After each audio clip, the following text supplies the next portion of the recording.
gracias, señorita. Señor Hernández, dígame. Doctor, sí, sobre este tema, para mí estaría claro el tema de la adopción de un tratado cuando se aprueba por mayoría de 2/3 presentes en una asamblea, en una reunión internacional, ¿no? Una asamblea, Conferencia, sí, correcto. una conferencia o una asamblea. Doctor, sobre la pregunta que usted le hacía a Melissa de la pregunta anterior, se me vino un poco a la mente eh, en los noventas, en el año 90, los chicos no se han de acordar, eh, sobre la historia del cuentero de Muisne. El cuentero de Muisne se hizo pasar como embajador de Japón acá en Ecuador y él realizó una serie de acuerdos, él realizó una serie de actos protocolarios que realmente no tenían validez porque él no tenía acreditaciones de Japón. Entonces, tal vez allí podría encajar ese ejemplo, tal vez el de Sí, la... siga, siga, siga, Sí, concluya la sí, idea. eso, hasta allí tal vez el de la Claro, pregunta que hizo a Melissa. claro, usted me hace de acuerdo, ese es un caso perfecto, ¿no? Ese es un caso redondo como para explicar ese proceso. Claro, pero ahí configura algo más que solamente el haber tomado, digamos que el nombre de una embajada de un país entero para realizar negociaciones a nombre de él. Ahí se configura una estafa también. El caso del Cuentero de Muisne es un caso bien particular para el derecho ecuatoriano. No solo a nivel internacional, porque nos muestra, digamos, cómo hay digamos que en los dos casos, ustedes ya seguramente lo vieron, o bueno, no estoy seguro si han visto todavía el tema de obligaciones y contratos en derecho civil, pero lo que se configura ahí es eh, uno de los elementos necesarios eh, para que se pueda dar un contrato es el consentimiento libre de vicios, ¿no? El consentimiento libre de vicios. Eso en legislación local y también, como ya hemos visto en normativa internacional. Ese consentimiento tiene que estar, vamos a decirlo así, libre de error, fuerza y dolo, que son los tres vicios del consentimiento. Evidentemente ahí, en el caso del cuentero de Muisne, porque no es eso solamente o sea, no es esta cuestión que usted lo ha dicho perfectamente bien, se hizo pasar por embajador de Japón para hacer algunas negociaciones. Esa es, digamos, una parte. Quizás en la literatura se acuerda o se recuerda mucho al cuentero de Muisne por la negociación de la Torre del Reloj en Guayaquil, ¿no? Por la venta de la Torre del Reloj, es decir, una venta ficticia a un ciudadano extranjero. Eh, y que también se recuerda mucho en la parte legal, en la parte del consentimiento. El consentimiento necesita que esa acreditación, porque no hay nadie que pueda consentir por otro. O sea, cada uno tiene que consentir por sus propios negocios. Esa es la idea general. Y sí, cabe perfectamente esta idea de esta persona, digamos, haciendo negocios a nombre del Estado. Aunque hay otros, y yo diría que habría que hacer un espectro ahí, ¿no? Claro, ahí hay un tema eh, vamos a decir que hay un vicio del consentimiento de la otra persona. Entonces eso anula el convenio, además.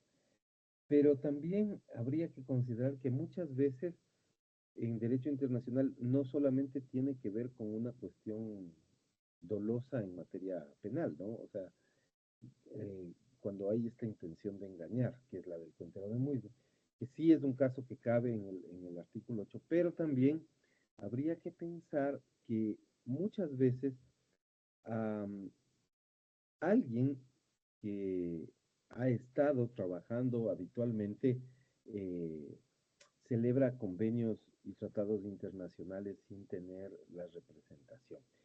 Eh, um, Hay un caso que me parece que era eh, que es muy ejemplificativo de esto de los últimos años, y fue la negociación que estaba, el Ecuador, como ustedes saben, bueno, para los que no conocen, el Ecuador eh, había planteado durante, digamos, la primera década del año del siglo XXI, 2009, 2010, había planteado un negocio internacional abierto, ¿no?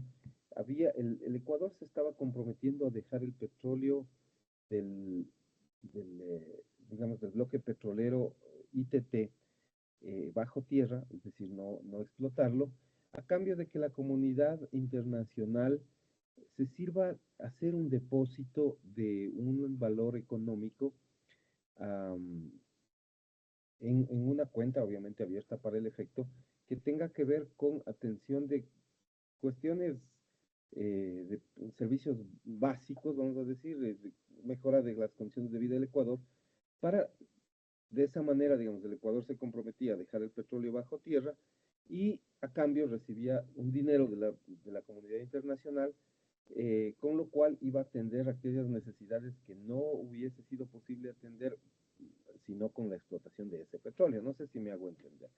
Era dejar, no explotar el petróleo a cambio de que la comunidad le pague al Ecuador por esos bosques que no se talan y por toda esa, eh, digamos, contaminación que se evita. Ese fue un proyecto al que se le llamó el proyecto Yasuní ITT. Eh, y quizás ese es un ejemplo de última instancia, donde por supuesto no había dolo ni error de consentimiento en principio, pero sí hubo una falta de representatividad. ¿Y cómo se dio esa? Bueno, Rafael Correa, el presidente de la República, había nombrado una comisión negociadora que estaba encabezada por el ministro de Relaciones Exteriores de ese entonces, que era Juan del Falconi, para que vayan a hacer las negociaciones con varios de los países de la Unión Europea, entre ellos Alemania, Francia, Bélgica, eh, que estaban, digamos, queriéndose comprometer en depositar el dinero. Eh, en el camino, sin embargo, dentro de las negociaciones, estos países de la Unión Europea, estos y otros, no ellos, digamos, haciendo cabeza, pero otros países de la Unión Europea, habían indicado que el Ecuador tenía que, el dinero que iba a recibir, tenía que direccionarlo hacia ciertos aspectos particulares, ¿no? Ciertas cuestiones. Y al presidente Correa no le gustó mucho eso, ¿no? Bueno, él es, de hecho es un hombre que no le gusta mucho que le digan lo que tiene que hacer, así que no le cayó muy en gracia, en realidad. Y les quitó la delegación. A estas personas que estaban negociando les quitó la delegación. Pero hasta que ellos se enteren, digamos, pues llegan los correos electrónicos de manera inmediata, pero estás trabajando, no sé, estás ocupado, no les llegó. O sea, les llegó, pero no lo vieron. Y suscribieron unas actas ahí. Eh, pero ya no tenían la representación. Ellos estaban actuando de mala fe, ¿no? Ellos estaban convencidos que tenían la representación porque la tenían, pero había sido rechazada. Entonces, claro, cuando ellos firmaron no representaban al país. De hecho, el ex ministro Falconi se fue del gobierno. Se fue del gobierno, regresó después, unos meses después, pero se fue del gobierno, porque obviamente fue desautorizado, ¿no? Y eso que él, como vimos en la clase anterior, como ministro de Relaciones Exteriores, no necesitaba plenos poderes para, eh, digamos, para obligarle al país, pero el presidente Correa les quitó digamos, la delegación y en realidad les quitó el poder, ¿no? ¿Qué es algo que se puede hacer? Sí, parece que sí. Después, claro, hubo ahí una serie de discusiones, de cuestiones, y finalmente el proyecto ITT no se dio. Pero, claro, quedaron en ese espacio en el que no pueden representar, eh, digamos, al país. Y ese es quizás un ejemplo también complementario al tema del cuentero de Muisne, que es bastante conocido y que es también muy famoso. Bueno, no sé si eso bueno, eso como comentario, ¿no? Para todos. Esa es la idea general, ¿no? Ahora, otro de otro de los temas que les iba a contar antes de pasar al siguiente artículo es que En este artículo 9, en el numeral 2, nos pone una cláusula. Dice, a menos que estos estados decidan por igual mayoría aplicar una regla diferente. Y eso es algo que pasa, y pasa bastante, de manera bastante común, ¿no? Yo les diría que más bien esa segunda parte es la que más se presenta. Eh, ¿Por qué? Porque a veces se necesita ratificación.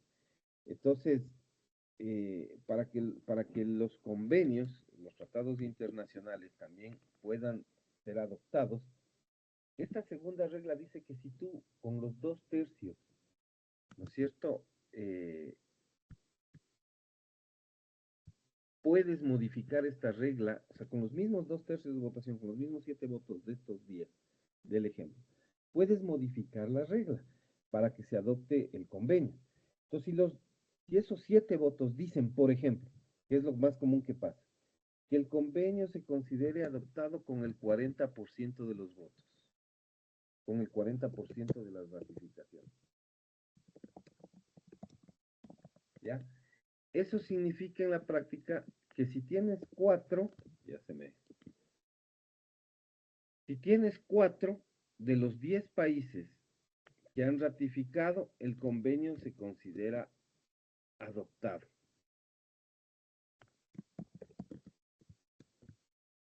¿No es cierto? Con 4 ratificaciones, el convenio se considera adoptado.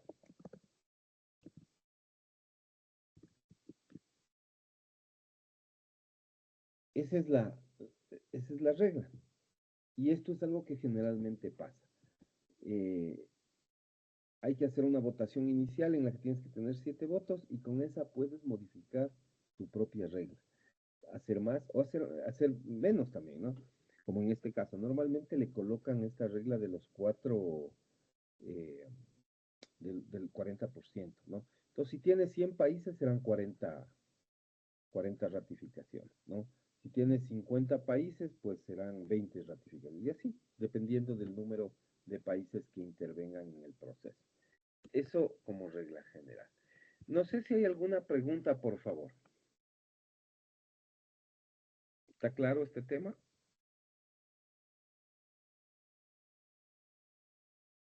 Sí. Ok. Autenticación del texto. Vamos al número 10. Les comparto nuevamente el convenio.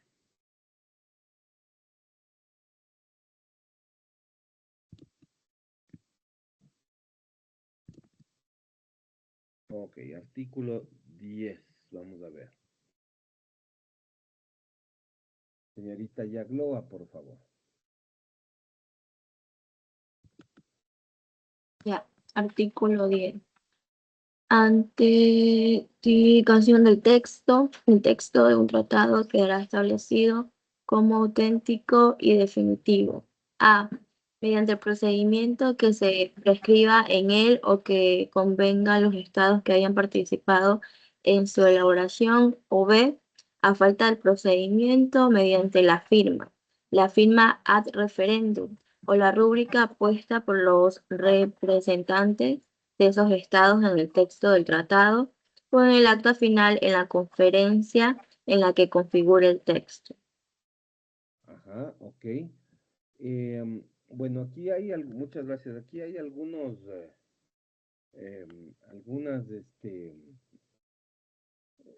elementos, ¿no? Que son importantes, ¿ya? Em, la primera cosa es, ¿qué significa autenticar el texto o autenticación del texto? ¿Qué se entenderá por autenticación? Pregunta abierta para todos. ¿Qué es autenticar? ¿Qué significa autenticar? ¿Qué es la autenticación? ¿Qué dice?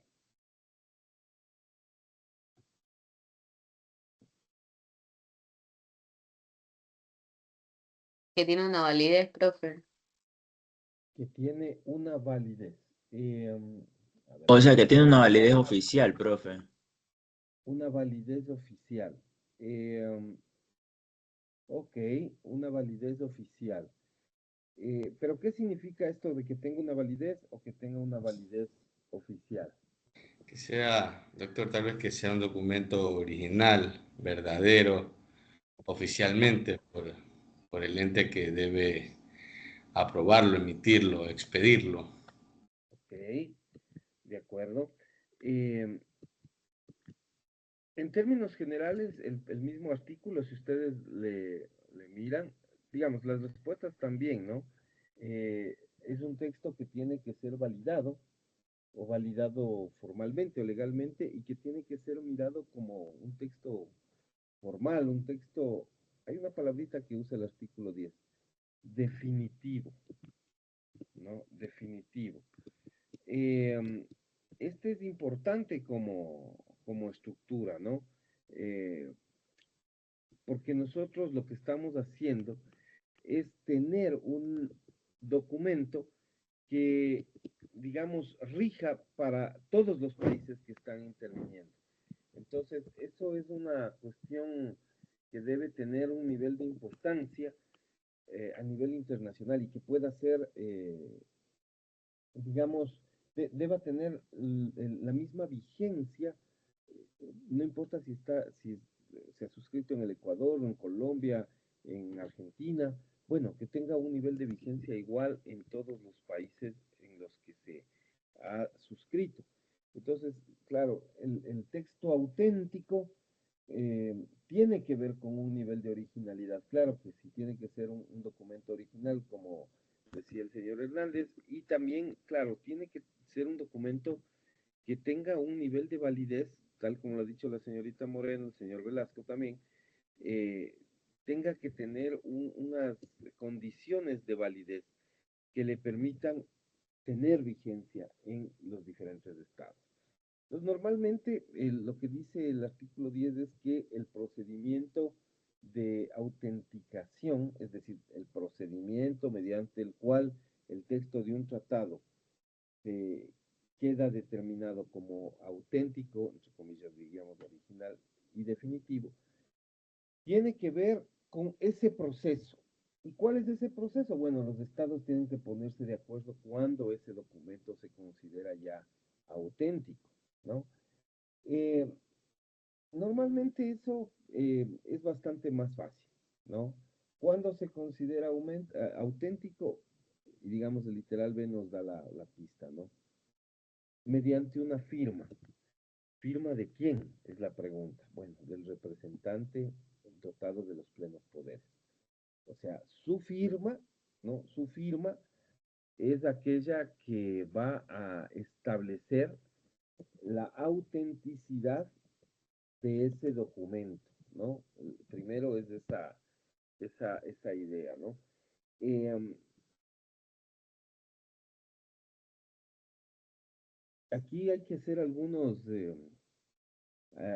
diferencias, porque tenemos aquí eh, vamos a decir, eh, definiciones que son bastante parecidas. Primero, la firma, que es aquella firma que proviene de un, ¿cómo decirlo? De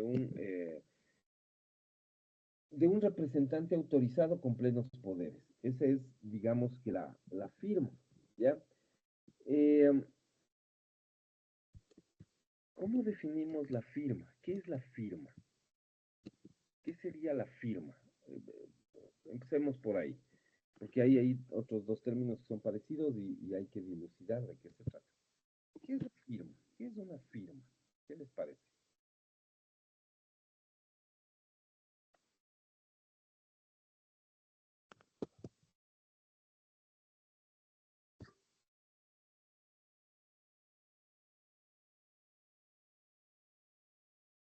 Nada. ¿Qué dice, por ejemplo, señorita Moreno? ¿Qué es una firma? ¿Qué es una firma? ¿Cómo La definimos? firma para mí es como la representación de una persona. Ya, pero ¿qué es? O sea, ok, eso es una forma de representar a la persona. Eh, ¿Pero qué es? ¿Qué es la firma? ¿Dónde podríamos encontrar una definición de firma? Profe, disculpe, no sé si solo soy yo que se le escucha muy bajo. ¿Trabajo? Sí. Doctor, Sí, profesor, demasiado. Ok, a ver, déjeme cambiarme al teléfono para que se me escuche mejor. Un segundito.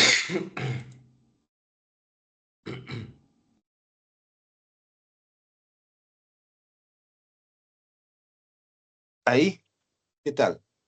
ahí está mejor. Ahí está mejor. Ya, perfecto. Ok, señor Doctor, Hernández. Dice. doctor, yo considero que la firma es como que es un conjunto de datos grafológicos eh, que pueden representar a una persona y al mismo tiempo, en nombre de esa persona, pues aprobar o dar un beneplácito para algo, para algún acto que se está en ese momento pactando. Ujú, ujú, ok. ¿Cuál es la diferencia con una rúbrica? ¿O no tienen diferencia? Son lo mismo.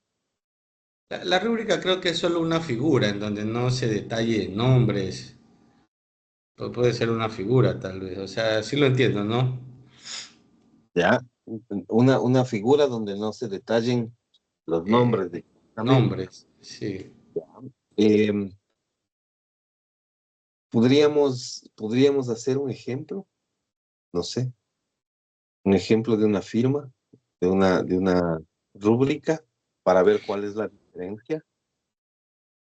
Profesor, o sea, yo al entender lo que es la firma, como ya lo explicaron mis compañeros, y ya poniendo un ejemplo, en la firma yo creo que si hablamos de un representante en este caso, él pusiera su nombre, y en lo que es la rúbrica, solo pusiera como, por ejemplo, si se llama Luis Pérez, solo pusiera LP, o sea, algo rápido, indicando como que la revisión del texto, no como que un compromiso pleno como lo haría en la firma. ¿Ya? Digamos, Una esa es una, rúbrica. pues Sí, claro, más ejemplificativa. Pero les pregunto, ¿no es eso más bien una sumilla? Está muy bien lo que dice la señorita Bautista y una cosa, pero ¿no es eso una sumilla más bien? Que no está incluida en el texto.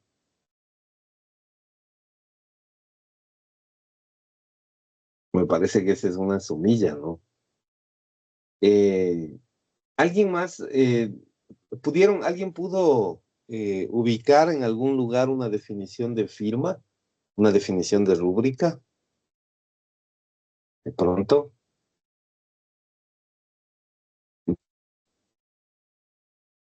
les voy a mostrar una definición oficial de lo que significa, les voy a compartir esta definición, ¿no? Esta definición es la que está en la Real Academia de la Lengua. em,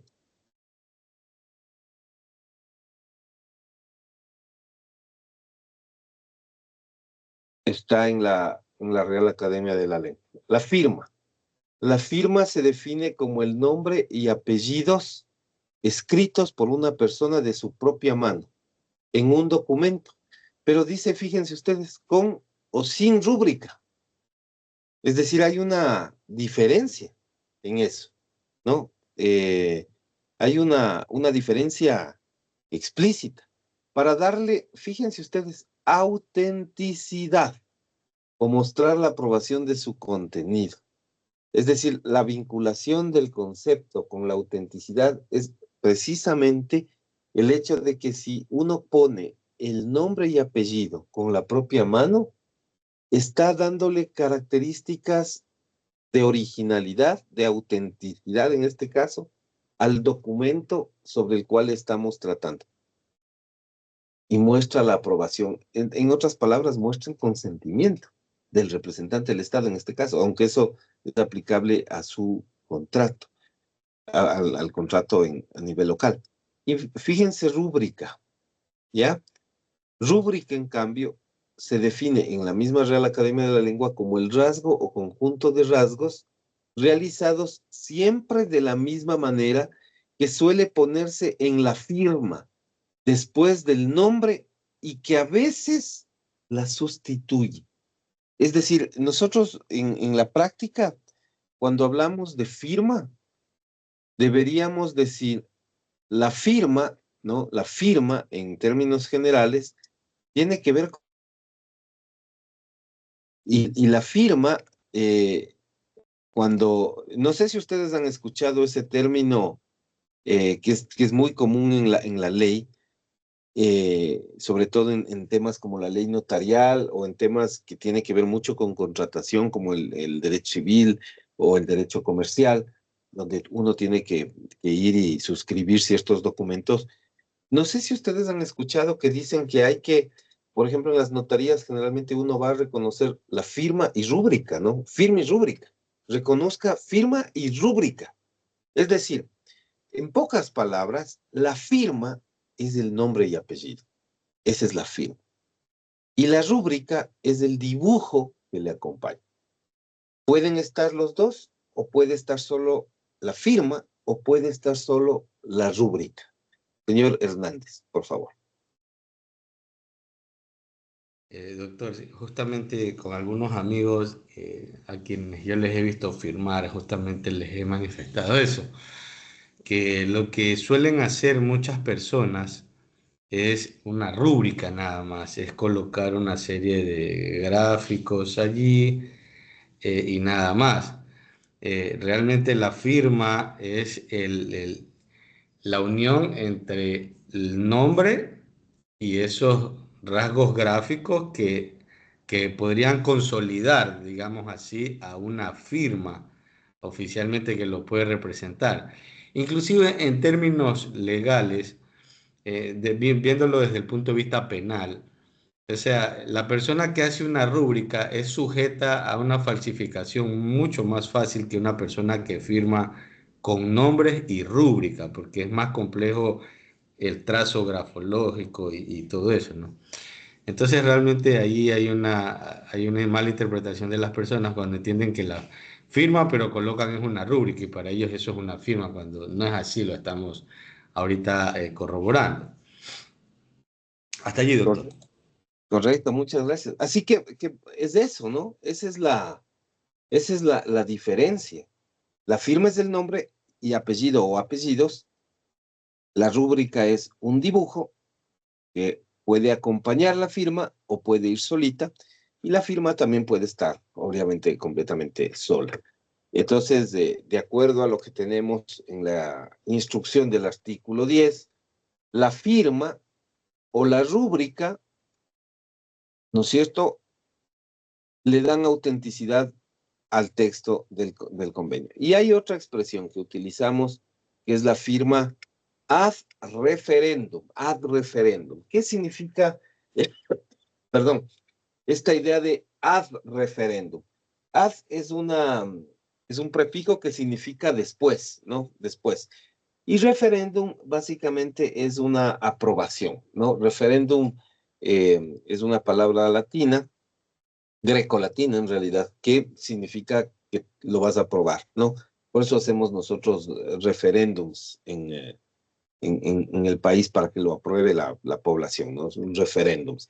Pero aquí, claro, este referéndum, este ad referéndum, que significa firma con aprobación posterior, esa sería la traducción exacta de esta, digamos, de esta frasecita. Firma ad referéndum significa, en pocas palabras, que conste la firma, pero que después sea aprobada por una autoridad superior. Recuerden que nosotros tenemos, vimos la clase anterior en la Constitución, vimos que efectivamente hay unos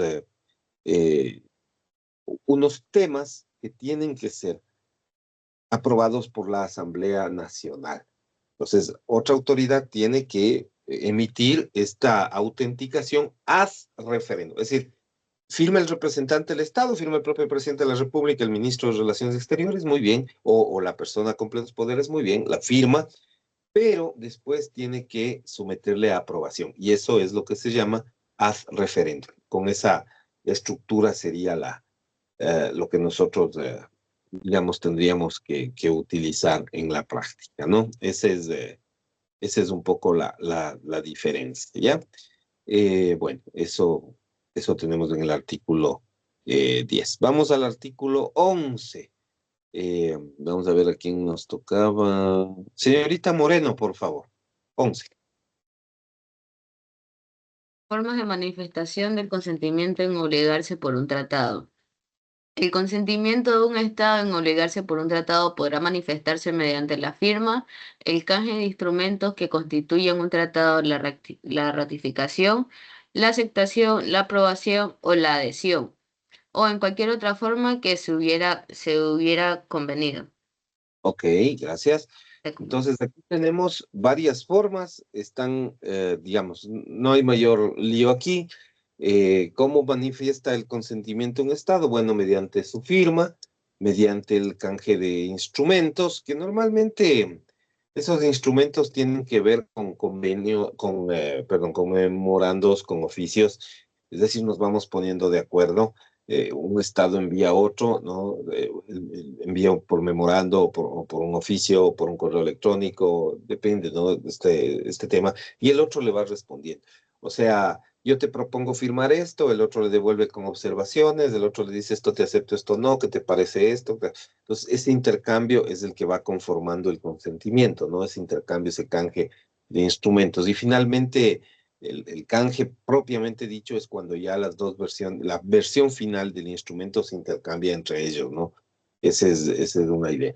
El resto, pues lo vamos a ir viendo conforme pasa el tiempo y la lectura, la ratificación, ya la hemos visto, en el Ecuador la hace el presidente de la República, el que es quien ratifica.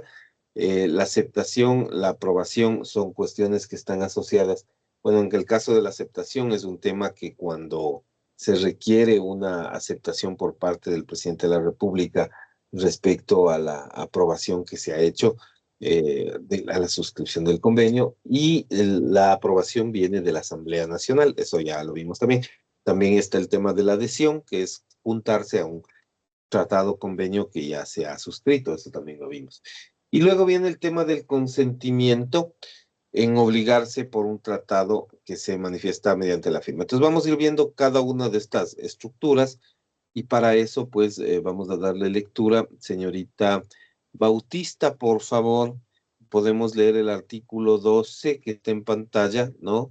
Eh, Vamos a leer el numeral, todo el numeral 1, por favor. Artículo 12. Consentimiento en obligarse por un tratado manifestado mediante la firma. El consentimiento de un Estado en obligarse por un tratado se manifestará mediante la firma de un representante. A. Cuando el tratado disponga que la firma tendrá ese efecto. B. Cuando conste de otro modo que los Estados negociadores han convertido que la firma tenga ese efecto. O C. Cuando la intención del Estado de dar ese efecto a la firma se desprenda de los plenos poderes de su representante o se haya manifestado durante la negociación. Ok, muchas gracias. ¿Podría, por favor, en sus propias palabras, explicarnos a todos qué significa este artículo 12, este primer numeral del artículo 12? Que por cierto, aquí se han comido el uno, ¿no? Pero aquí va Eh, el... Por favor. eh, bueno, aquí creo que en muy claras palabras nos explica que cuando la firma se obliga a un Estado, o sea, cuando la firma del representante ya es suficiente para que el tratado sea obligatorio. Ujú. Eh, Siga, siga. Por ejemplo, en el punto A que dice cuando el tratado disponga que la firma tiene ese efecto, es que el mismo tratado lo dice explícitamente. La firma como que basta para obligar a las partes. De acuerdo. Perfecto. En el B también dice, ay, espere, cuando los estados, como que cuando los estados negociadores acuerdan que la firma tendrá ese efecto, y es como que aunque el tratado no lo diga expresamente, los países que lo negocien acuerdan como ya entre ellos que con solo ya firmar ya quedan obligados, profesor. Ujú. Ok. Y en el C que también creo que es el más claro, es que cuando la intención de obligarse se deduce de los poderes del representante de la negociación, es que lo que yo entiendo es que si la persona que firmó tenía plenos poderes para obligar al Estado, se entiende que la firma ya está obligando al Estado, profesor. Ok, perfecto, lo he explicado muy bien, no hace falta, creo yo, digamos, una explicación mayor, pues está perfectamente bien explicado. Muy bien, chévere, gracias. Eh,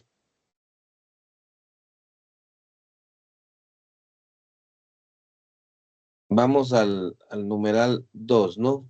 Que está ahí, se salta ya al eh, autista. Señorita Hernández, por favor.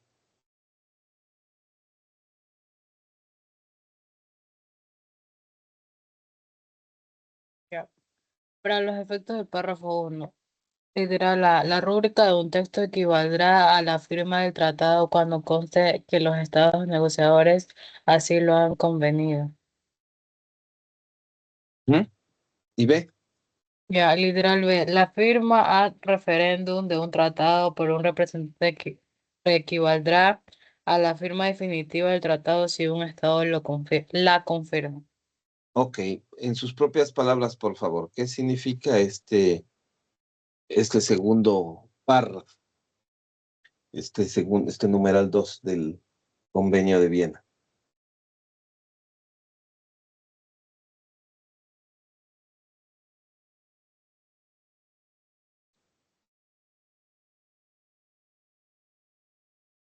Este, quiere decir que si, o sea, si los países acuerdan poner lo que es una rúbrica, cuenta como firmar lo que es un tratado.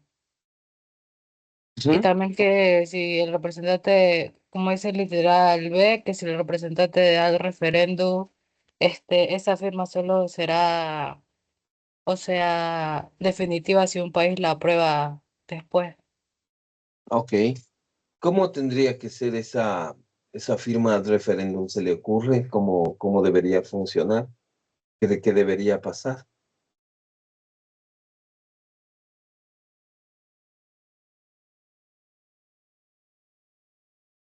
¿Cómo podría darse el caso de una firma de referéndum?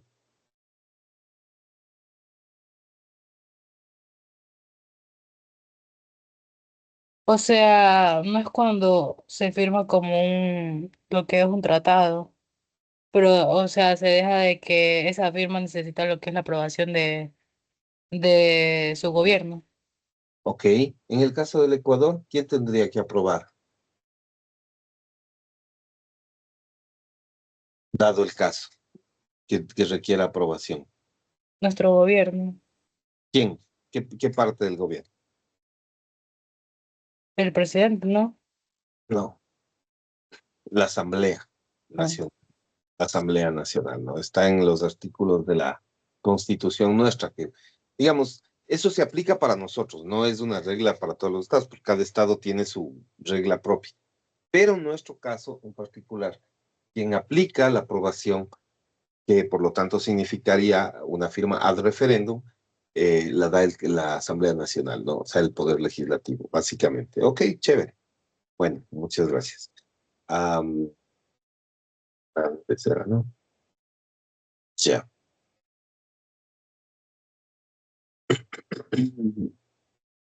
Señorita Arteaga, por favor, vamos a irnos con el artículo 13, por favor.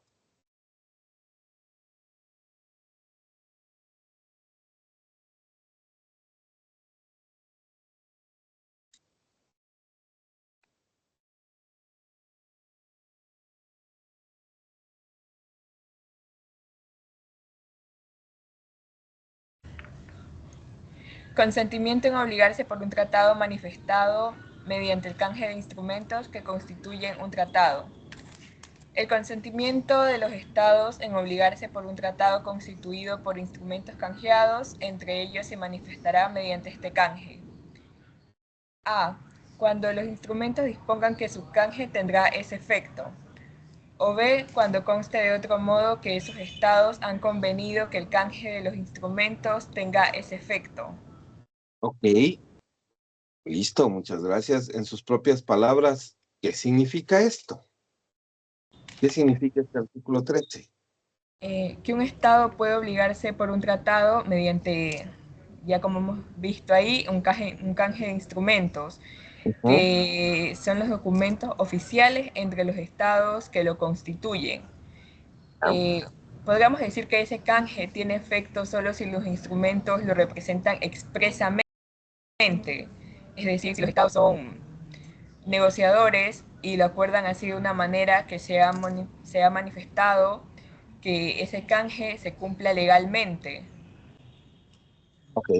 Que cumpla, digamos, ahí solo habría que hacer unas dos precisiones pequeñitas. Uno es, no es exactamente que digamos, que los tratados representen a los estados, sino simplemente que eh, los instrumentos o los tratados establezcan esa figura, solo ese pequeño detalle, ¿no? No hay una cuestión de representación documental ahí, sino más bien simplemente un acuerdo entre estados, básicamente, ¿no? Y el otro tema es que sí, esos estados tengan que usted lo ha dicho muy bien, estos documentos oficiales, ¿no es cierto?, sean notificados, digamos, a través de un canje, es decir, sean intercambiados entre sí.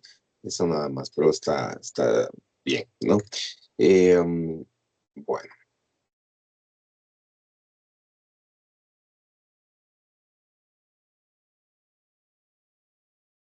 artículo 14, vamos al literal A primero, al numeral 1, artículo 14. Vamos a ver quién nos ayuda. Señorita Ulloa, por favor.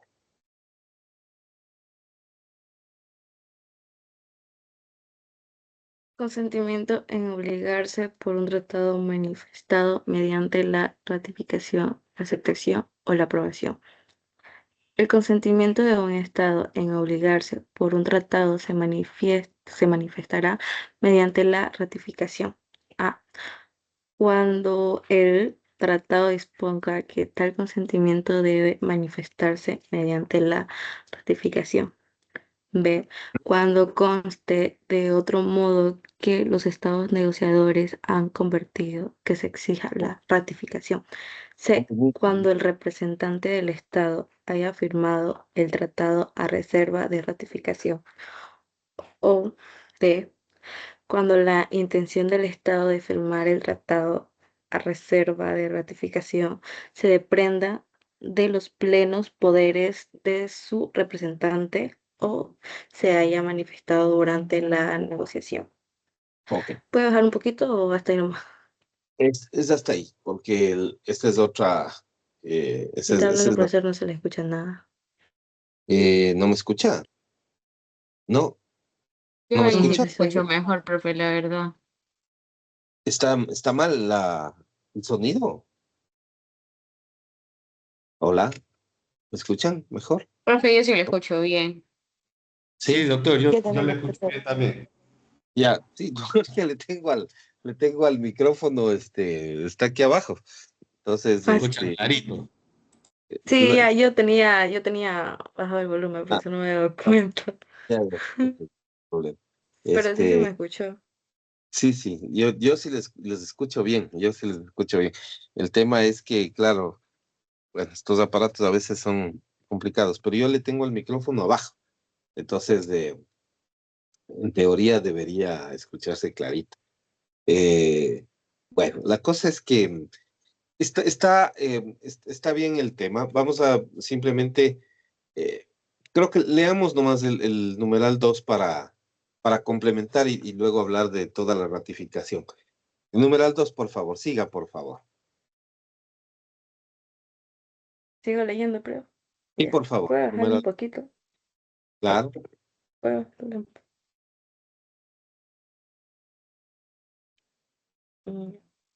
2. El consentimiento de un Estado en obligarse por un, ¿qué?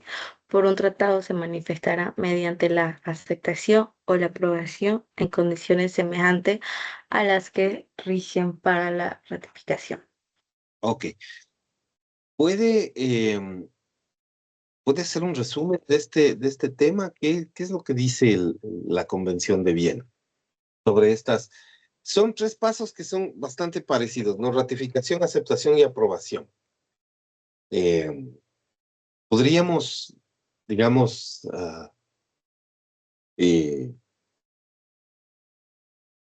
hacer un resumen, por favor, señorita Ulloa.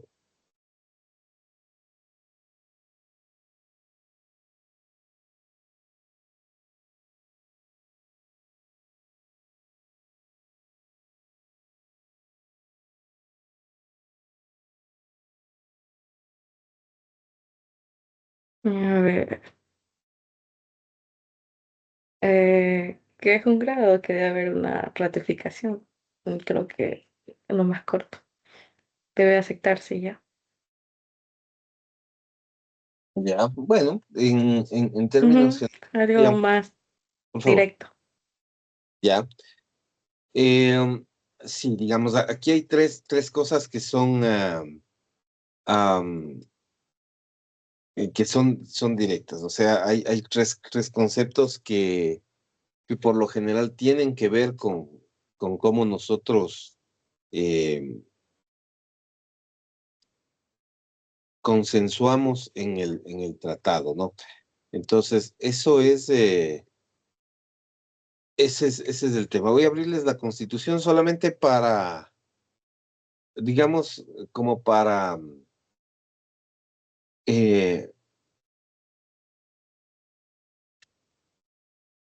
hacer un recuerdo, porque ya nosotros vimos esto en realidad en clases pasadas, ¿no? Mientras hablábamos de la ratificación, pero sí, sí es importante recordar un poco, ¿no? Les comparto las disposiciones de la Constitución. Está el artículo 418, ¿no? Vamos a hacerle una lectura. Esto ya explicamos y que vamos a hacerle como una lectura rápida, nada más, solo como para recordar que ese vínculo entre la ratificación, la aceptación y la aprobación están a partir del 418 de la Constitución, ¿no? Y para eso, señor Velasco, por favor, ¿puede leer el 418?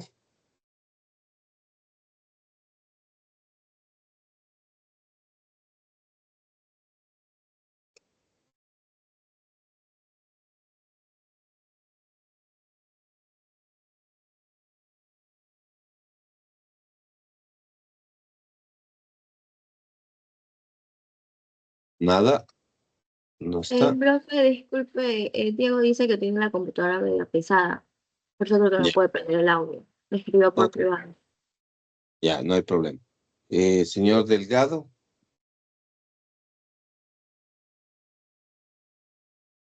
Ya, profe. 418 dice. sí, por favor. Ya, artículo 418 de la Constitución. A la presidenta o presidente de la República le corresponde suscribir o ratificar los tratados y otros instrumentos internacionales. La presidenta o presidente de la República informará de manera inmediata a la Asamblea Nacional de todos los tratados que suscriba, con indicación precisa de su carácter y contenido. Un tratado solo podrá ser ratificado para su posterior canje o depósito 10 días después de que la Asamblea haya sido notificada sobre el mismo. Ujú, ok. Entonces, aquí lo que nosotros tenemos es la regla de la ratificación. ¿Quién ratifica? Pues ya vemos, ¿no? ¿A quién le toca esa ratificación? Ya es claro ahí, ¿no? Luego vamos a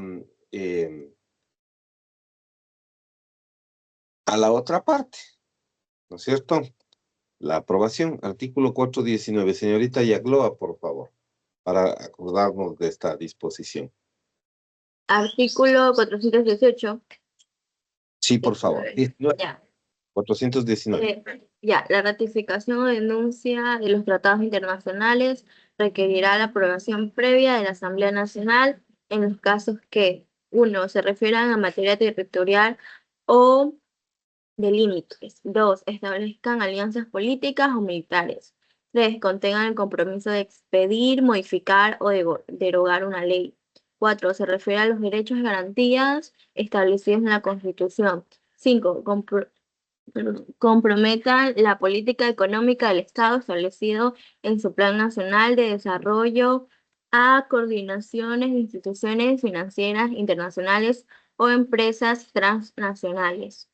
6. Comprometan el país en acuerdos de integración y de comercio. 7. Atribuyan competencias propias del orden jurídico interno a un organismo internacional o supranacional. 8. Comprometan el patrimonio natural y en especial el agua, la biodiversidad y su patrimonio genético. Ok. Vamos a ver el artículo 420. Muchas gracias, señorita de Glau. Señorita Pozo.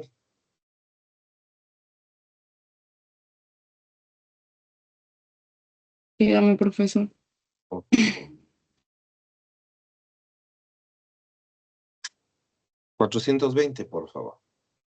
La ratificación de tratados se podrá solicitar por referéndum, por iniciativa ciudadana o por la presidenta o presidente de la República. La denuncia de un tratado aprobado corresponderá a la presidenta o presidente de la República. En caso de denuncia de un tratado aprobado por la ciudadanía, en referéndum se requerirá el mismo procedimiento que la aprobó. Ok, muchas gracias. Bueno, aquí tenemos la figura del referéndum, ¿no? Que para nosotros también funciona y es cuando se requiere que la ratificación de un tratado sea solicitada a través de estos mecanismos. Entonces, vean que aquí en el Ecuador lo puede hacer la gente, ¿no? O el presidente, bueno, este término presidenta a mí no me gusta en realidad mucho, es presidente de la República, sea hombre o mujer. Bueno, y eso básicamente, creo que no hay otra disposición. Ya particularmente, ya el resto, digamos que es parte de todo el procedimiento, pero ahí nosotros tenemos con mucha claridad, digamos, el empate con las normas que habíamos estado viendo de la Convención de Viena y que cierran con este artículo 14. Vamos a hablar de la adhesión ahora, ¿no? Señor Hernández, por favor, si nos ayuda con el artículo 15, por favor. Se me fue me salió. Sí, pero no se ve, doctor. Ya le prohibí. Listo, por favor.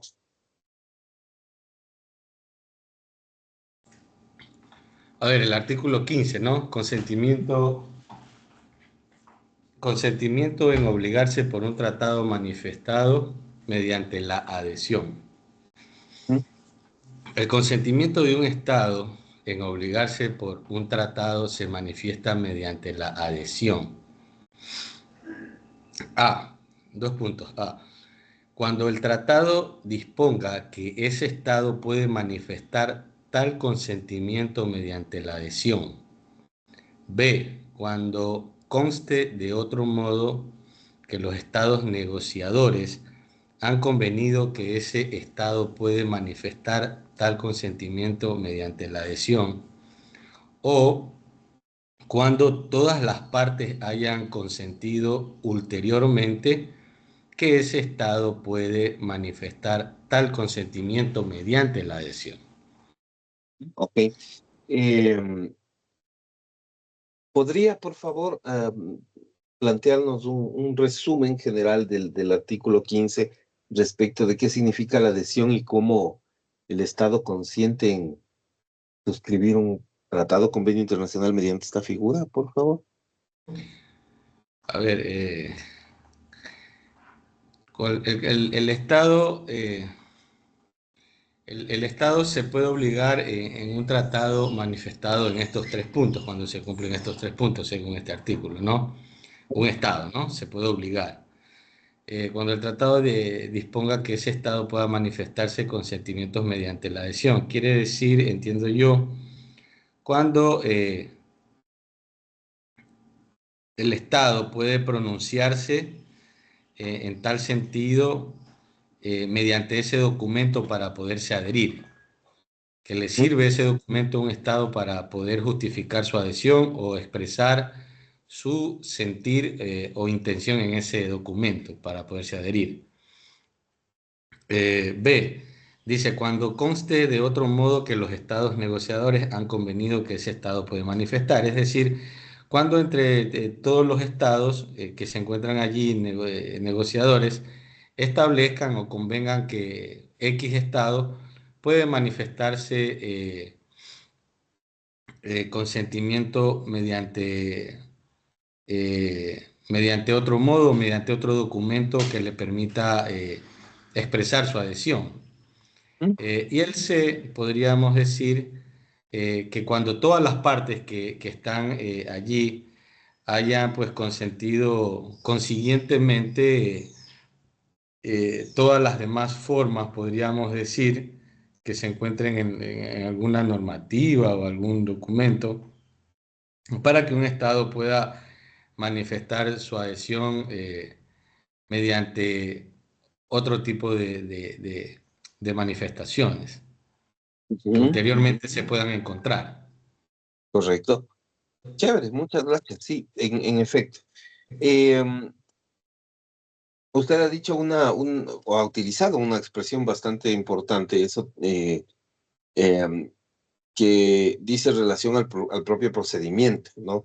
Usted ha dicho que hay ciertos documentos, ¿no? Ciertos documentos que sirven como una demostración de la voluntad de las partes, de los estados negociadores en este caso, de que cualquier otro tercer estado pueda adherirse a un convenio previamente establecido y que debe constar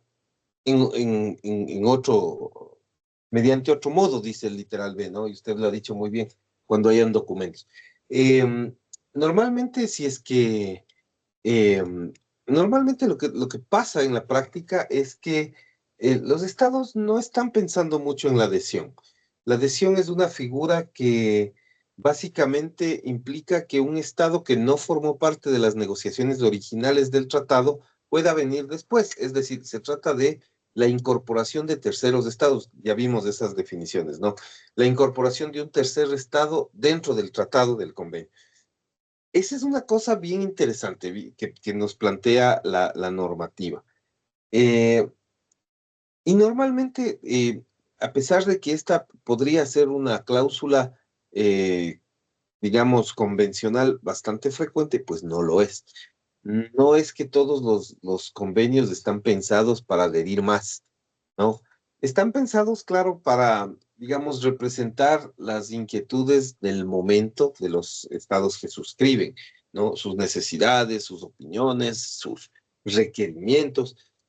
Es raro que estemos pensando en otros países, ¿no? Por ejemplo, cuando históricamente se han suscrito convenios internacionales, por darles un ejemplo, sobre temas de defensa de los derechos de las mujeres, ya que el 25 de noviembre estábamos conmemorando el tema digamos, justamente del Día Internacional contra la violencia contra la mujer, o la violencia de género y contra la familia. Vean que cuando se han hecho esas negociaciones, incluso en el mismo convenio internacional para erradicar la discriminación contra la mujer, que es un convenio de 1979, incluso en ese convenio, me parece que los estados parte, los que firmamos, el Ecuador es estado firmante también de ese convenio, de estado miembro de esa convención, nosotros no estábamos pensando, por ejemplo, en los países árabes. O sea, no estaba en nuestro radar que algún momento, digamos, adaptar nuestros acuerdos a los países árabes. Y ustedes saben que hay una diferencia bastante importante entre la relación que existe, digamos, esta relación hombre-mujer, en términos digamos, de los roles sociales que cumplen ambos géneros, es muy diferente lo que pasa en Occidente y lo que pasa en Oriente Medio o en el Islam o digamos, en los países árabes, ¿no? La situación de las mujeres es bastante diferente. Por algunas cuestiones principalmente culturales. Entonces, normalmente los países que suscriben estos tratados no piensan en, digamos, algún momento se unirán estos compañeros del Medio Oriente. Pues no va realmente por ahí el tema. Generalmente no sucede, no es algo que normalmente se piensa.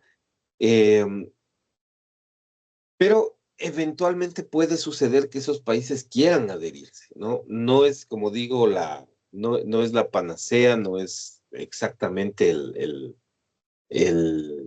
no es que se da esa situación digamos, comúnmente, pero es lo que hay, ¿no? En términos generales, es lo que pasa, ¿no? En el país.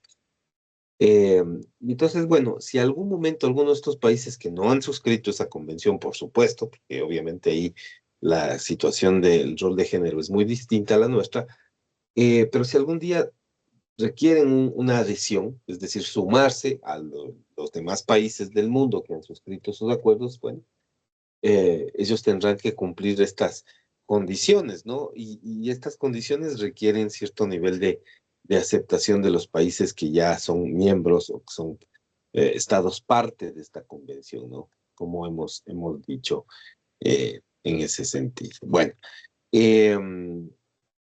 eso en sentido general, ¿no? Vamos a continuar con el siguiente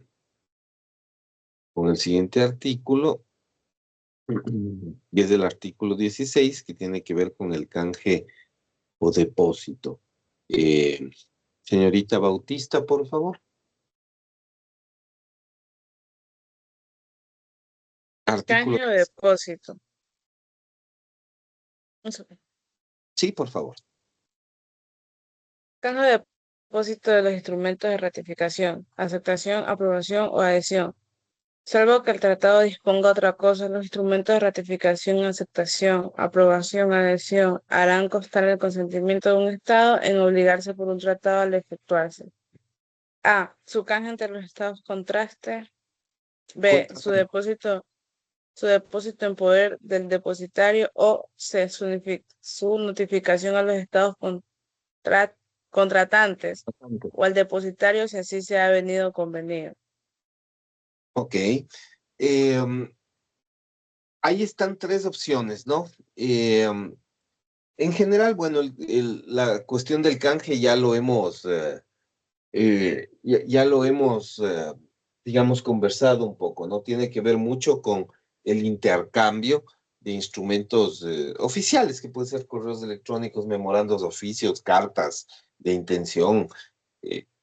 Esto por ejemplo, el mejor ejemplo que yo les puedo dar así en la práctica, que nos pasa frecuentemente, es cuando hay negociaciones con instituciones multilaterales de crédito, ¿no? Con ellos generalmente se utiliza con mucha frecuencia las cartas de intención.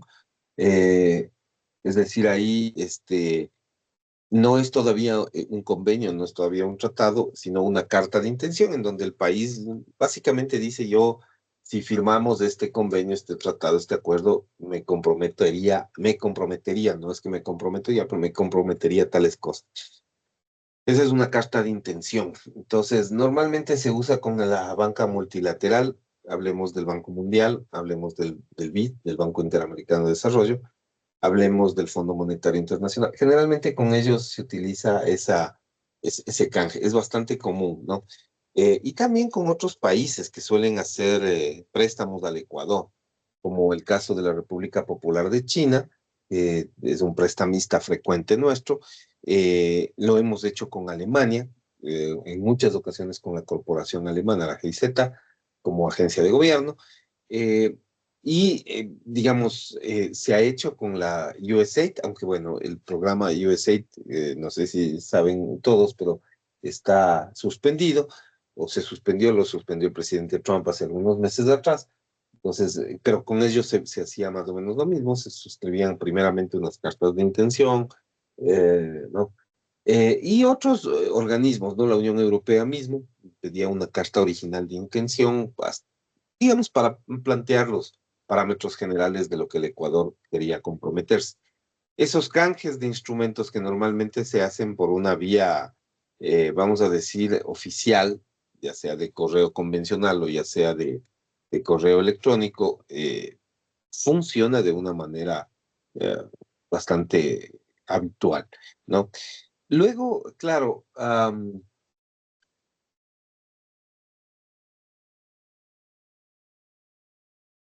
otra parte es que en ese consentimiento que debe quedar archivado de alguna manera, ¿no? Debe quedar bajo custodia, ¿ya?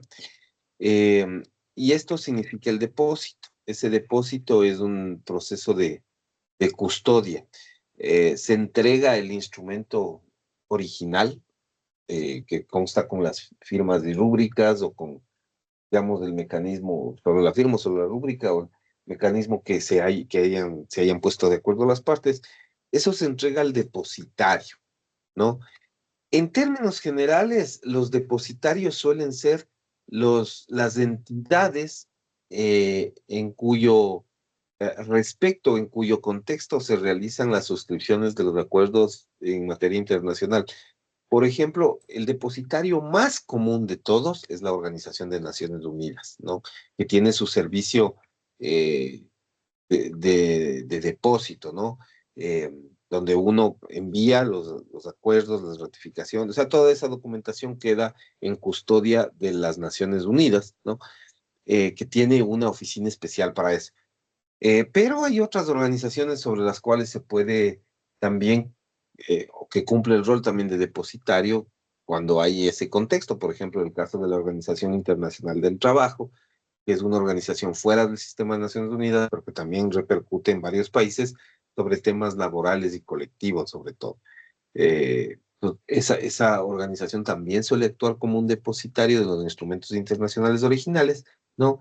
Y otras igualmente como la Organización Mundial de Comercio, que es otra entidad que se acciona desde fuera de las Naciones Unidas y que actúa bajo esos mismos términos. Entonces, de ahí queda generalmente archivado. Señor Hernández, por favor. Sí, doctor, doctor, yo voy ahorita a conducir y me voy a conectar desde mi teléfono y tal vez se me puede cortar un poquito la señal. Era para indicarle eso, nada más, doctor. No hay problema, no se preocupe. Tendrá cuidado nomás de conducir e ir con el teléfono, que es un medio No, peligroso. no, no, en altavoz, doctor, ahí lo voy a llevar. Chévere, chévere, chévere. Bueno, no hay problema. Bueno, esta es la estructura genérica, ¿no? De este canje o depósito, ¿no? Vamos con el artículo 17. A ver, ahorita, ¿quién me falta? Señor Delgado, por favor, artículo 17. Ya, el artículo 17 dice lo siguiente. Consentimiento en obligarse respecto de parte de un tratado y opción entre disposiciones diferentes. Primero, sin perjuicio de lo dispuesto en los artículos 19 o 23, el consentimiento de un Estado en obligarse respecto de parte de un tratado solo surtirá efecto si el tratado lo permite o los demás Estados contratantes convienen en ello.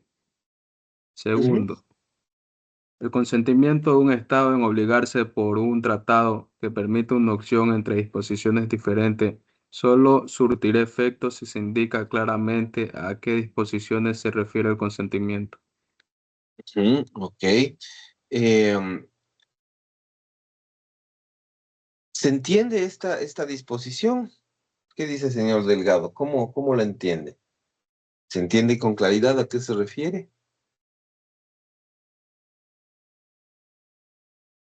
O sea, básicamente lo que nos dice está en casi en lo último del primer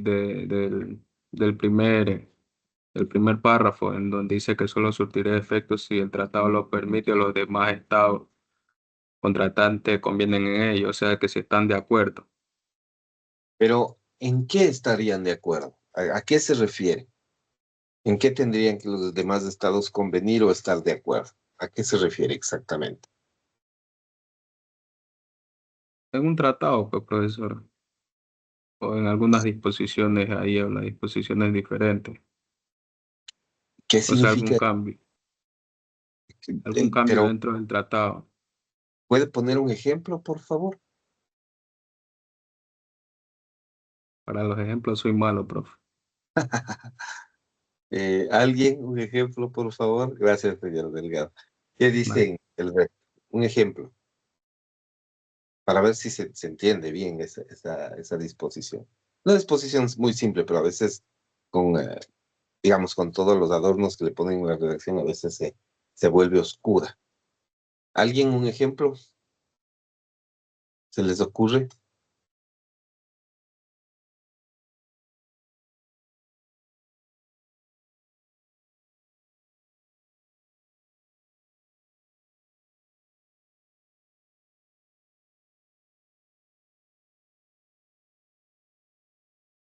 ¿Nada? ¿No?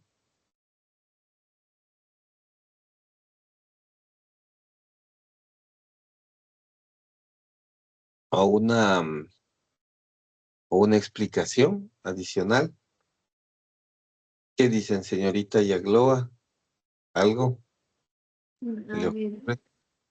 A ver, vamos a poner un ejemplo de, digamos que entre Ecuador y Colombia, por ejemplo.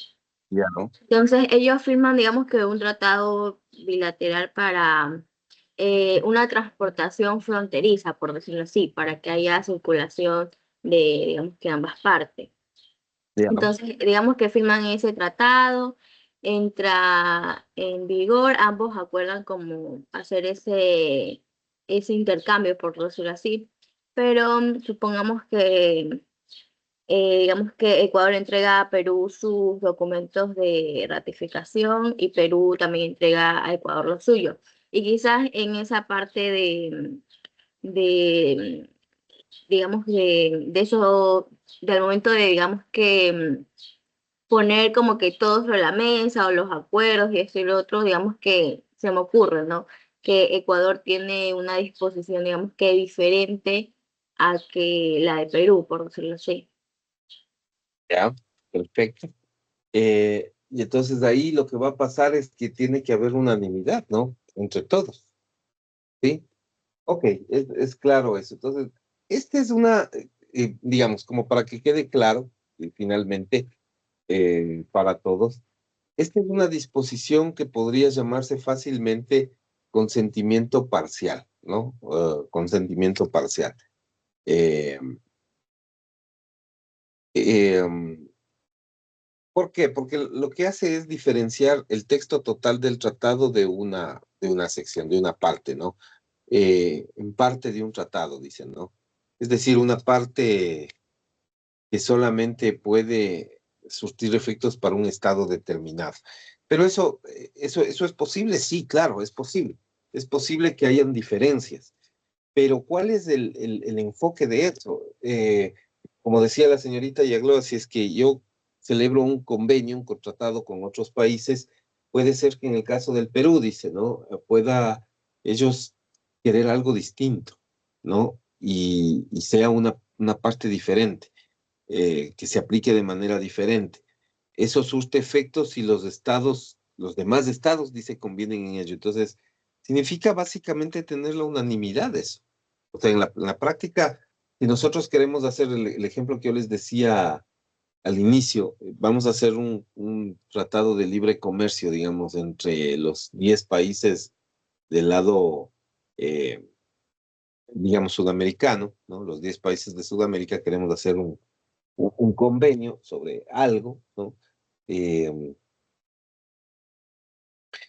entonces, claro, uno de ellos puede decir, no, yo no quiero libre comercio sobre todas las cosas, yo creo que este tema es muy sensible para mí, a mí no me interesa sobre este producto, sobre tal circunstancia, y entonces yo quisiera que eso no intervenga en el Tratado de Libre Comercio, porque eso generalmente tiene que ver con extensión de, digamos, de aranceles, quizás cuestiones fiscales, impositivas. Bueno, yo no quiero eso, puede decir el Perú. Ya, ¿cómo apruebas? Con el consentimiento de todos. Esa es la idea central, ¿no? Que nos plantea este Estado. Entonces, esto tiene que indicarse de manera clara, ¿no? También ese es un tema. Bueno, eso, digamos que eso es una cosa que funciona así, pero hay que diferenciarlo de lo que es la reserva. Esto es una cosa así súper puntual, que tiene que ver con una cosa, digamos, con un acuerdo genérico, pero hay que diferenciarle de la reserva, ¿no? Esto puede pasar siempre, pero hay otro mecanismo formal que es quizás ya cuando no es que hay una sola excepción, sino que ya empiezan a haber otras excepciones dentro del proceso y ahí ya empezamos a hablar de reservas. Eso vamos a ver un poco más adelante. Pero mientras tanto vamos a concluir esta sección, ¿no es cierto?, de la celebración de los tratados con el artículo 18, ¿no? Al que le vamos a pedir, digamos, vamos a ver por abajo, nos vamos a ir un poco. Señor Velasco, ¿ya tiene su micrófono en óptimas condiciones o no? Todavía no puede leer. Profe, ¿me escucha bien ahí? Sí se le escucha. Sí Ah, puede. ya, que tuve que... Sí, sí, sí. Ok, dele. 18, por favor. Ya, artículo 18. Obligación de no frustrar el objeto y el fin de un tratado antes de su entrada en vigor. Un Estado deberá abstenerse de actos en virtud de las cuales se frustren el objeto y el fin de un tratado. A. Si ha firmado el tratado o ha canjeado instrumentos que constituyen el tratado a reserva de ratificación, aceptación o aprobación mientras no haya manifestado su intención de no llegar a ser parte en el tratado. O si ha manifestado su consentimiento en obligarse por el tratado durante el periodo que preceda a la entrada en vigor del mismo y siempre que ésta no se retarde indebidamente. Ok, muchas gracias. ¿Qué significa eso? ¿Qué puede decir al respecto de este artículo? ¿Qué le parece? O sea que lo que indica es de que antes de que un Estado, antes de que un tratado entre, como quien dice, formalmente en vigor, un Estado no debe hacer nada que destruya, como quien dice, su propósito o el objetivo que tiene el tratado. ¿Mm? ¿Se le ocurre algún ejemplo que nos pueda comentar?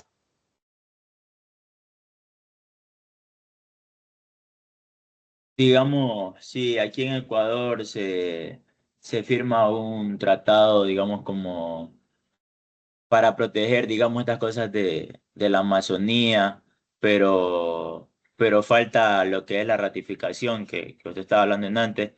En el Ecuador, o sea, el Estado no puede ni autorizar la tala de los árboles, no puede emitir decretos, nada de esas cosas. ¿Mm? Ujú. Aunque ya esté pensando en no ratificar el tratado, porque eso puede pasar, ¿no? Está muy bien ese ejemplo, es correcto. Claro, ahí está frustrando el objeto del tratado, ¿no? Eh, Mientras esté en proceso, hasta que entre en vigencia, no puede, digamos, el Ecuador, si se comprometió en un momento determinado eh, a suscribir un tratado, pero hay cosas que son cambiantes, ¿no? Hay cuestiones que van cambiando digamos, de lugar, ¿no? Nosotros hemos visto, el ejemplo que usted ha puesto es bastante interesante en la medida en que ha sido súper cambiante, ¿no? El proceso. Recuerden que, por ejemplo, en el caso de la explotación del bloque 43 del Parque Nacional Yasuní, que es el ITT, justamente que les hablaba hace algunos minutos atrás, bueno, ese bloque finalmente terminó explotándose. O sea, como no hubo el acuerdo internacional que pretendía el gobierno del Ecuador, pues inició un proceso de extracción de petróleo, de explotación petrolera. eso digamos que es normal, ¿no? Son recursos naturales ecuatorianos, eso empezó a explotarse. Yo creo que no debía haberse hecho eso, pero bueno, el gobierno de ese entonces decidió iniciar el proceso de explotación petrolera. Em, pero hubo cambios después. Por ejemplo, em, una de las propuestas de campaña del expresidente Lasso y del presidente actual Daniel Noboa fue parar eh, parar la explotación del ITT. Esa fue una propuesta. Se hizo en un inicio, ¿no? El presidente Lasso no logró, eh, o más bien dicho, el presidente Lasso en su consulta popular logró que se paralice el proceso del ITT.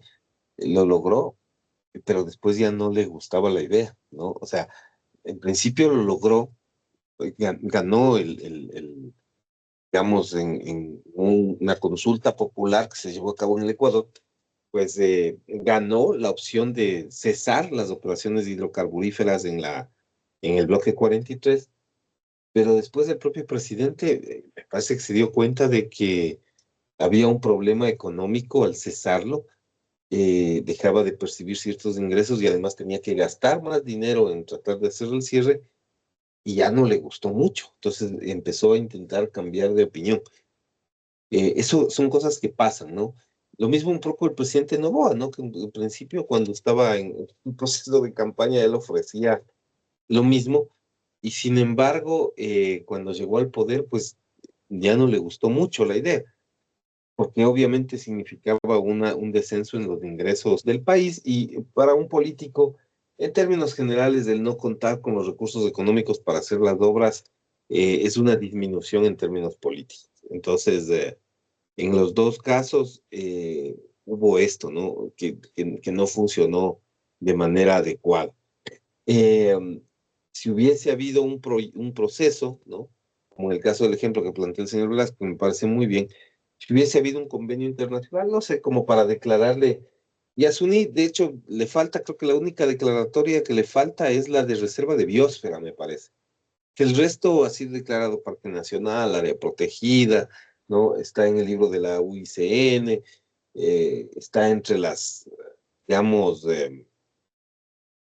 entre las zonas de mayor protección en base a varios instrumentos internacionales. Creo que solo le falta ese, ¿no? La reserva de biosfera, lo único que le falta. Eh, pero claro, esa explotación petrolera, digamos, vendría a constituir una distorsión en cuanto a un potencial o probable convenio que se pudiera firmar sobre eso, ¿no? Es decir, intentar seguir explotando. Finalmente lo que ha quedado es sin explotación, pero ese es un buen ejemplo de lo que puede pasar en este sentido, ¿no? Ok, bueno, esa es la idea, ¿ya? Eh, Vamos a ver un poco de lo que son las reservas. Eh, Vamos a tratar esta sección. Me parece que está ya ahí listo. Eh, Señorita Ulloa, por favor. Vamos a darle lectura al artículo 19 si está completo ahí, 19 de la Convención de Viena. Y vamos a entrar a tratar el tema de reservas, ¿no? ¿Qué son las reservas? Por favor.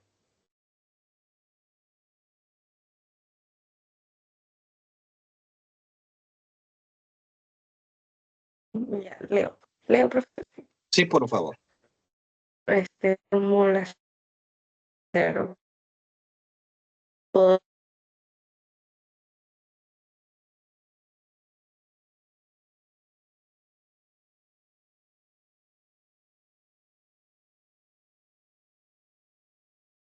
Creo que se quedó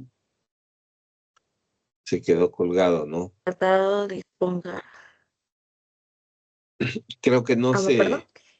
está, no se le escuchó nada, la verdad. No, tiene algún problema de Sí que tengo un poquito, tengo un poquito por el internet, profesor. Disculpe que me está lloviendo, como que se cae la señal.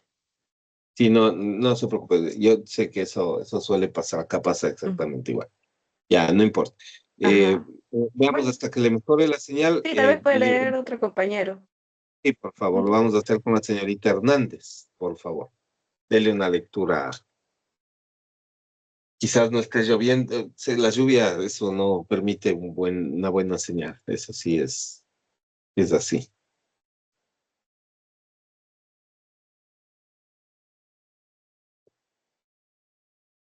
Ujú. Ok, ya se Profe, fue dejo de compartir. ya se fue el archivo.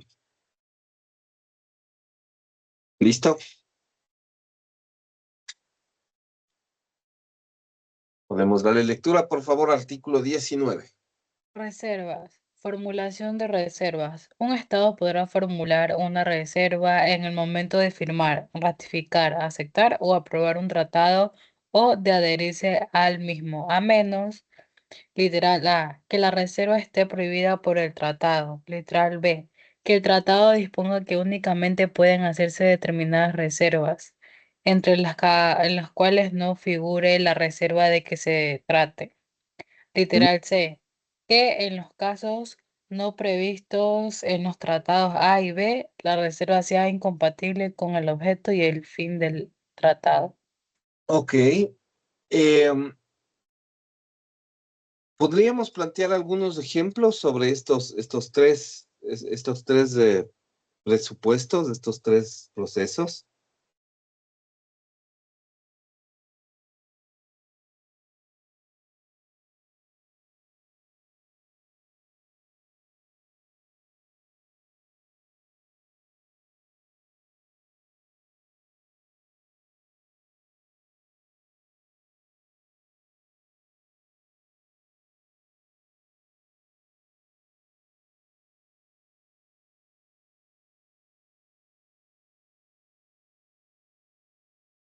¿Nada?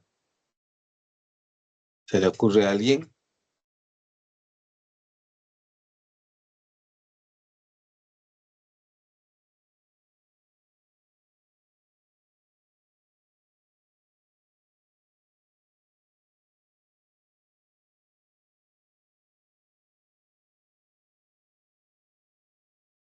Señorita Bautista, de pronto. Profesor, ya, empiezo por el que más entendí, que es el que dice que cuando la reserva es, el C, si no me equivoco, Ujú. sí, que cuando la reserva es incompatible con, que en los casos no previstos en los apartados A y B, la reserva sea incompatible con el objeto y el fin del tratado. Profe, un ejemplo que yo puedo dar de eso es que, por ejemplo, en un tratado que busca proteger a los niños contra la explotación, que es algo muy común, un estado se puede decir que formula una reserva que diga, en este estado no se aplicarán las normas que prohíben el trabajo infantil en espectáculos públicos. Y esta reserva va en contra del objeto del tratado, que es, como ya lo dije, proteger al niño, por lo que se considera como que incompatible y no debería aceptarse. Ujú. Ok, Y claro, perfecto.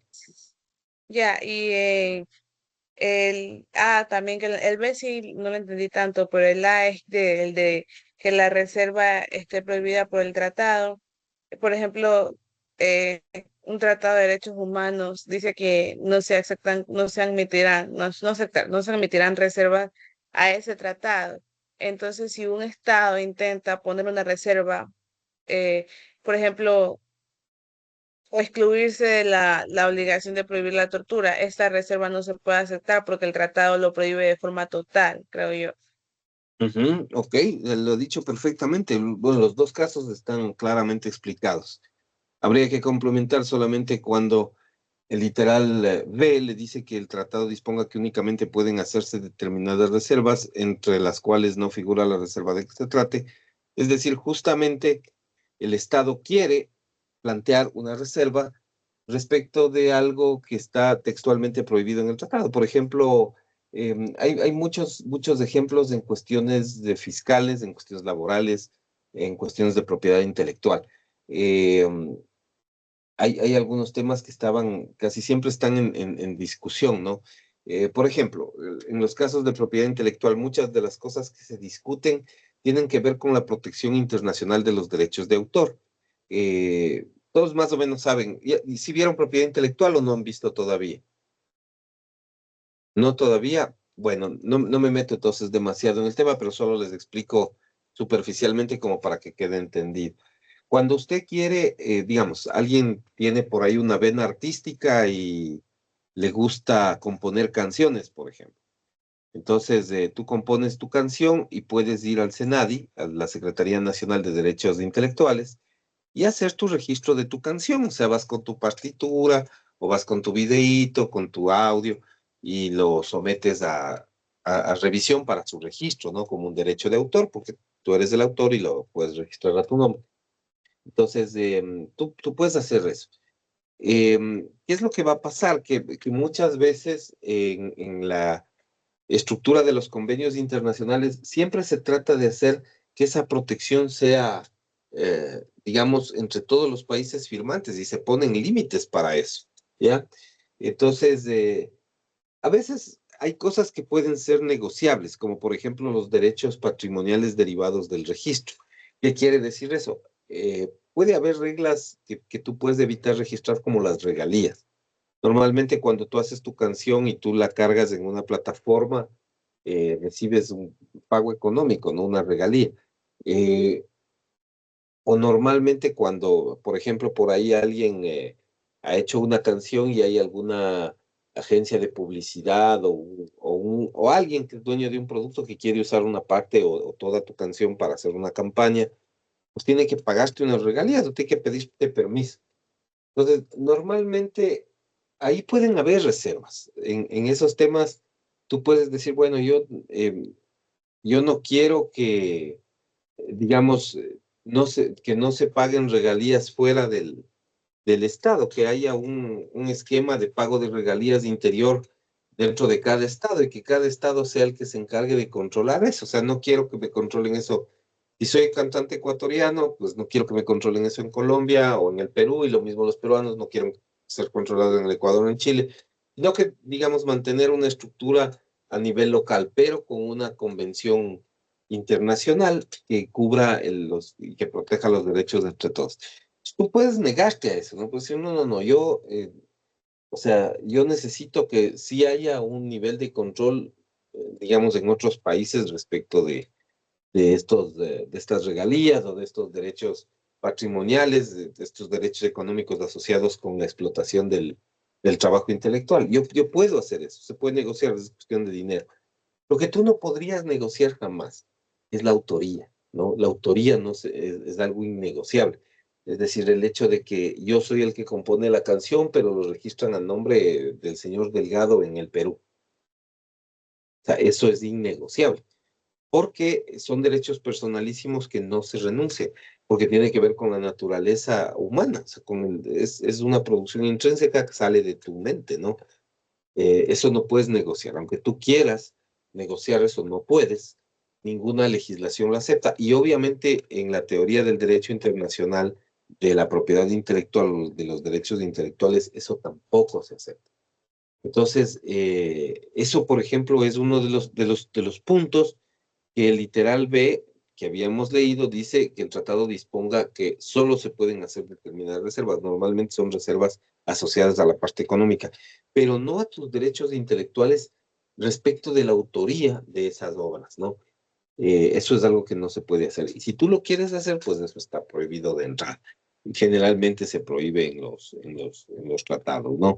Normalmente eso sería digamos, ese sería el impedimento. Y con eso, digamos, complementamos a los otros dos ejemplos que nos había planteado la señorita Bautista, me parece, que con eso estamos en línea. Muy bien. Bueno, les voy a poner una pregunta en el chat. Es una consulta. Entonces, cuando hablamos de reservas, es digamos que el Estado no está de acuerdo totalmente, digamos que de ese contenido, sino como casi como una excepción, ¿o no? La reserva es, de hecho, una excepción. Sí, es una manera muy buena manera de definir una reserva, ¿no? Una reserva es una excepción. Eh, Todos nosotros, digamos, ahorita estamos los 9 que les veo en la pantalla, eh, vamos a decir, los 10 que estamos en pantalla, eh, nosotros tenemos aquí un acuerdo sobre algún tema, ¿no? En particular. Nos ponemos de acuerdo en alguna cuestión, eh, y justo en algún tema no queremos, porque no nos conviene, no nos interesa. Por ejemplo, yo me acuerdo en el proceso de negociación de los TLCs con Estados Unidos, algunos países llegaron a un acuerdo, México llegó a un acuerdo, Colombia llegó a un acuerdo, nosotros no logramos eso, eh, y nosotros no lo logramos porque nosotros teníamos un problema respecto a la negociación de propiedad intelectual, justamente. Eh, el Ecuador no quería ceder la parte asociada a su diversidad y a sus recursos naturales, o sea, no quería permitir que hayan investigaciones norteamericanas, con razón, ¿no? En general, porque para nosotros la medicina tradicional, o sea, no puedes registrarla con una patente de invención porque eso privaría a los pueblos indígenas, amazónicos de, digamos, medicinas milenarias, ¿no? Que después ya no podrían utilizar porque estarían registradas bajo un esquema jurídico. Entonces, eso es algo que para nosotros era digamos que una luz roja, eso no íbamos a aceptar nosotros jamás. Para los Estados Unidos, la luz roja era la parte de la piratería. Nosotros, ahora ya eso me parece que, aunque bueno, sí hay plataformas, creo, fantasmas, ¿no? Que comparten la música gratis, así y tal.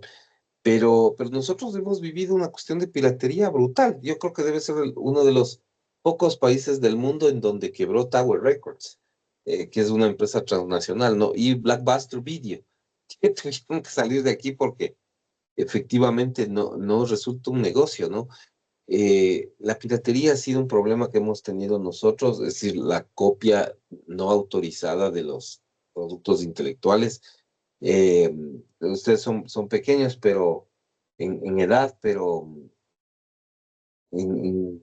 digamos, toda la década de los 90 se conseguían, primero cassettes, que no sé si los hayan visto, no sé si todos ustedes lo han visto, los cassettes, ¿no? Algunos sí, porque tendrán sus papás, sus abuelitos. Se grababan los discos enteros, ¿no? O sea, un disco, digamos, acetato, que ahora es solo prácticamente para coleccionistas, se grababa entero en un cassette, le ponían ahí un arte, una fotocopia bien hecha a colores de la portada y lo vendían.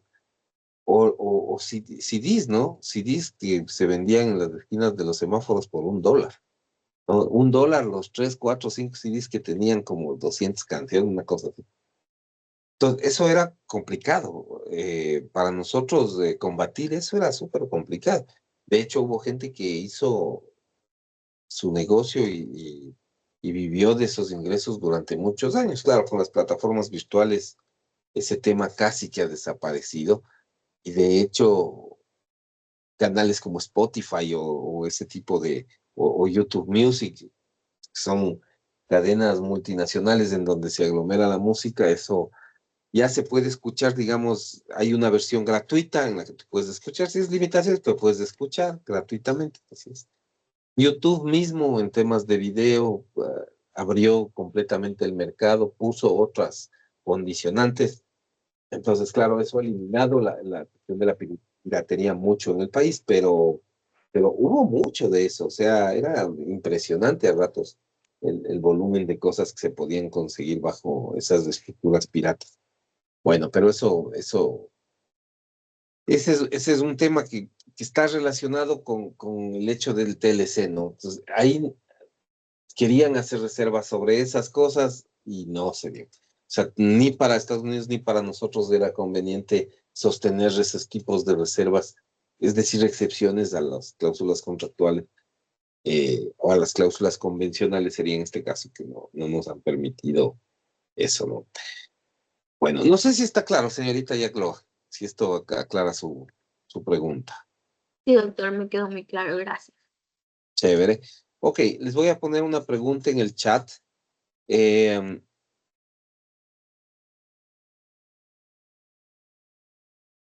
Que es, cite un ejemplo de reserva en cualquier materia. Les voy a compartir, lo van a hacer en los próximos 5 minutos y luego se quedan un rato, se van a tomar un cafecito así y nos vemos nosotros 9:20. ¿Ya? Paro por ahora la grabación. Por favor, en los próximos 5 minutos les agradecería contestar la pregunta que está en el chat.